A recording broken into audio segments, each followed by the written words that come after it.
Cheryl Jenkins, does the Lipodrops Max work better when both drops are taken together or when the drops are spread apart? Um, I would recommend that you take them depending upon how much you want to lose and how quickly you'd like to lose it.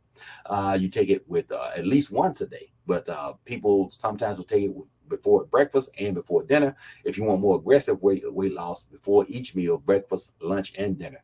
And the Lipodrops is key. You place the dropper under your tongue. You hold the Lipodrops under your tongue for approximately 2 minutes. Then you swallow. The work is done by the medication or the supplement being absorbed under your tongue. That's called sublingual administration. That is as effective as getting an injection.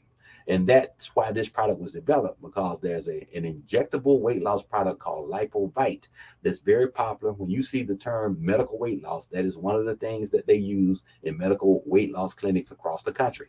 And so, but a lot of people, they just couldn't take the time to come to the doctor's office over an extended period of time. Everybody does it initially. And even though they may be having great success, life intervenes and they just can't go to the doctor's office every week to get an injection. So there are actually facilities that would give people syringes and allow them to inject themselves. Dr. Collier does not do that. And so we said, what can we do to make it convenient for the patient? The Lipodrops product then was born. So sublingual application under the tongue, 1, 2, or 3 times, depending upon how aggressive your weight loss is and how quickly you want to lose it. Again, amazing results with the Lipodrops product.